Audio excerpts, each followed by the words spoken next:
बास झालं. बास झालं मनातल्या मनात रडणं आणि जगासमोर मी खुश आहे म्हणून खोटेपणाने मिरवणं.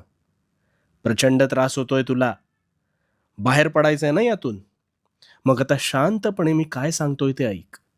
ह्या जाचातून मुक्त होऊन जाशील. मला सांग, घरात कधी प्रसन्न वाटतं रे? केर काढल्यावर. कारण केर काढल्यावर घरात लक्ष्मी वास करते अशी एक धारणा आहे.